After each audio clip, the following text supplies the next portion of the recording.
दोस्तों, कई दशकों से नेवाड़ा के रेगिस्तान के बीच स्थित एरिया 51 एयरफोर्स फैसिलिटी दुनिया भर में कई कॉन्स्पिरेसी थ्योरीज और रहस्यमय यूएफओस को देखे जाने के कारण हमेशा चर्चा का विषय बना हुआ है।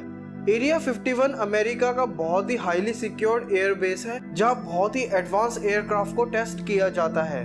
लेकिन दोस्तों, कई लोगों का ये भी मानना है कि एरिया 51 में सिर्फ एडवांस एयरक्राफ्ट को टेस्ट नहीं किया जाता, बल्कि वहाँ एलियंस और यूएफओस के अस्तित्व को भी छुपाया हुआ है। लेकिन अमेरिकी गवर्नमेंट ने एलियंस और यूएफओ से जुड़ी किसी भी बात को हमेशा नकारती हुई आ रही है। लेकिन कुछ लोग ऐसे भी हैं जो वहाँ काम कर चुके हैं और उनका दावा है कि वहाँ एक्स्ट्रा टेरेस्ट्रियल टेक्नोलॉजी पर काम होता है, और उनका ये भी कहना है कि वहाँ एलियंस भी मौजूद है जिन पर कई एक्सपेरिमेंट्स किए जाते हैं। एरिया 51 के इन सभी रहस्यों और दावों को समझने के लिए हमें पहले ये समझना होगा कि एरिया 51 की शुरुआत कैसे हुई थी। आखिर एरिया 51 ही क्यों इतना सिक्योर्ड किया हुआ है, और क्या है आखिर एरिया 51 की सच्चाई। आज के वीडियो में हम एरिया 51 से जुड़ी कई कॉन्स्पिरेसी थ्योरीज को अच्छे से जानेंगे। तो मेरा नाम है गौरव, चलिए शुरू करते हैं आज का वीडियो।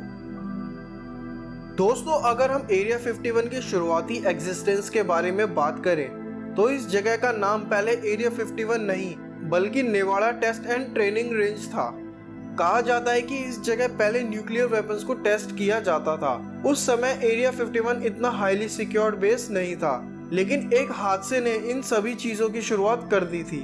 जब 2 जुलाई 1947 को न्यू मैक्सिको के रॉसवेल डेजर्ट में एक यूएफओ यानी अनआइडेंटिफाइड फ्लाइंग ऑब्जेक्ट क्रैश होकर गिरा था, जिसमें वहां के कई लोकल सिविलियंस का कहना था कि उस यूएफओ में कई एलियन मौजूद थे।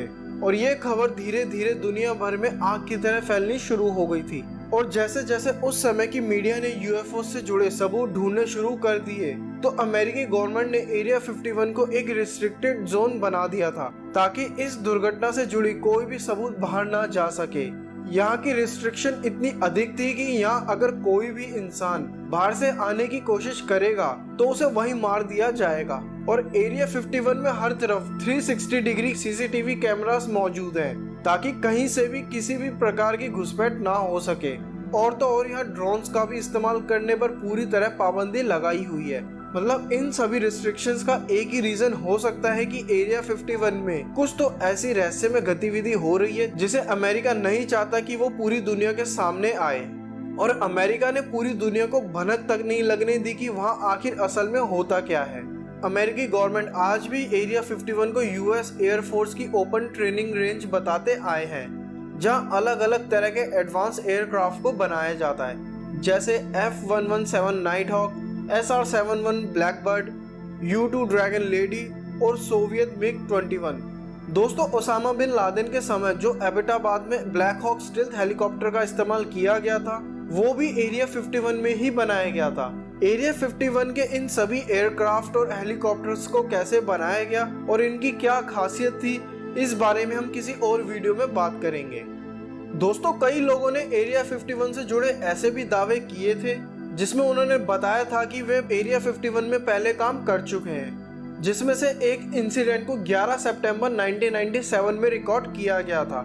ये एक रेडियो शो था जिसका नाम था कॉस्ट टू कॉस्ट AM। इस शो की थीम थी former employees of area 51 invited to call in. मतलब इस शो में एरिया 51 में काम कर चुके कोई भी एम्प्लॉयज कॉल करके हमसे अपना एक्सपीरियंस शेयर कर सकते हैं। सबको लगा कि ये एक आम शो के जैसे होगा, लेकिन इस शो में जब बात हुई एरिया 51 के एक फॉर्मर एम्प्लॉयज से, तो उस कन्वर्सेशन ने सभी को वहाँ शॉक कर दिया था। आखिर क्या बात हुई थी उस कन्वर्सेशन में, आप भी सुने। Line, you're on the air. Hello. Hello, Art. Yes. Hi. I don't have a whole lot of time. Well, look, let's begin by finding out whether you're using this line properly or not. Area 51. Yeah, that's right. Were you an employee or are you now? A former employee. Former employee. I was let go on a medical discharge about a week ago, and I've kind of been running across the country. Oh man, I don't know where to start. They're gonna they'll triangulate on this position really soon. So you can't spend a lot of time on the phone. So give us something quick. Okay. Okay, what we're thinking of as aliens, Art, they're extra-dimensional beings that an earlier precursor of the space program made contact with. They are not what they claim to be. They have infiltrated a lot of aspects of the military establishment, particularly the Area 51. The disasters that are coming, the military, I'm sorry, the government knows about them, and there's a lot of safe areas in this world that they could begin moving the population to now, Art. But they're not doing anything. They are not. They want the major population centers wiped out so that the few that are left will be more easily controllable. Discharge.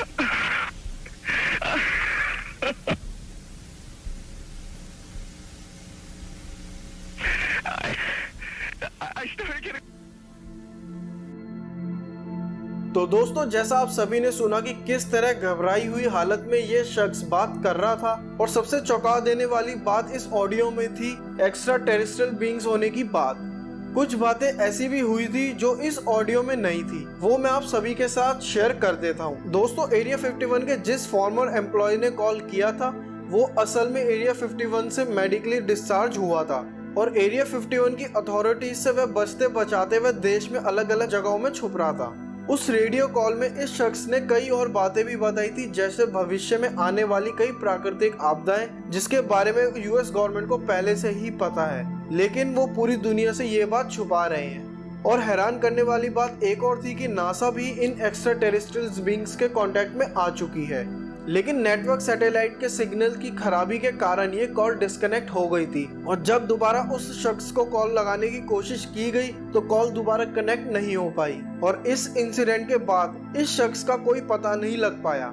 और इस incident के बाद 2 लोग और सामने आए जिन्होंने area 51 के कई राजों से पर्दा उठाया, जिसमें पहले शख्स थे बॉब लेजार, जिनका दावा था कि वे पहले एरिया 51 में काम करते थे, और जिस डिपार्टमेंट में वो काम करते थे उसका नाम था S4। इस डिपार्टमेंट में एक्स्ट्रा टेरेस्ट्रियल टेक्नोलॉजी से बने यूएफओस को स्टडी किया जाता था, और लेजार का मानना था कि उन्होंने कई एलियन यूएफओस का परीक्षण किया था, जिसमें उन्होंने बताया कि ये यूएफओस एंटी मैटर रिएक्टर से ऑपरेट होते हैं, जिसमें एलिमेंट 15 का इस्तेमाल होता है, जो एक रेडियो एक्टिव एलिमेंट है।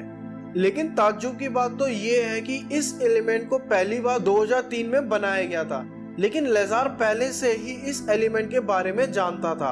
लेजार ने यह भी दावा किया कि उन्होंने यूएस गवर्नमेंट के कई ब्रीफिंग डॉक्यूमेंट्स के बारे में पढ़ा था, जिसमें एलियंस और इंसानों का इन्वॉल्वमेंट 10,000 सालों से बना हुआ है।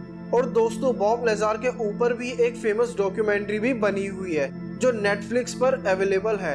अगर आप और डिटेल में बॉब लेजार के दावों को जानना चाहते हैं तो आप ये डॉक्यूमेंट्री देख सकते हैं। दोस्तों, अब बात करते हैं दूसरे शख्स की, जिसका नाम था बॉयड बुशमैन, जो एरिया 51 में एक सीनियर साइंटिस्ट थे, और 2014 में उन्होंने इस बात से पर्दा उठाया और बताया कि यूएफओस और एलियंस दोनों का वजूद है, और उन्होंने एरिया 51 में 18 एलियंस के होने का दावा किया था, जिसमें उन्होंने एलियंस और यूएफओ से जुड़ी कई इमेजेस को दुनिया के सामने रखा था।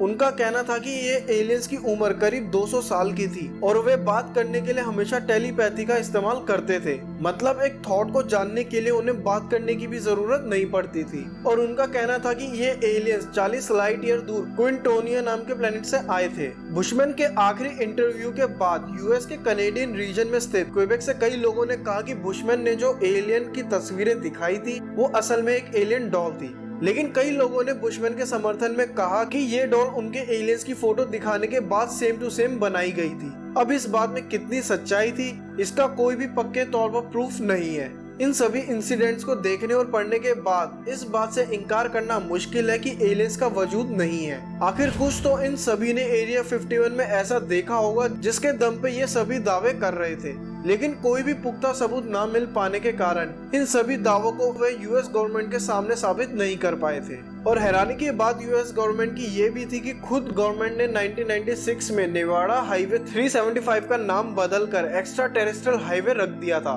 इसके बाद दुनिया भर में लोगों के अंदर एरिया 51 में जाने की उत्सुकता बढ़ने लगी थी और एरिया 51 में जाने की क्यूरियोसिटी में एक शख्स ने 2019 में फेसबुक पर एक इवेंट क्रिएट कर दिया था जिसमें 20 लाख लोगों ने एरिया 51 में रेड करने के लिए अपना इंटरेस्ट दिखाया था।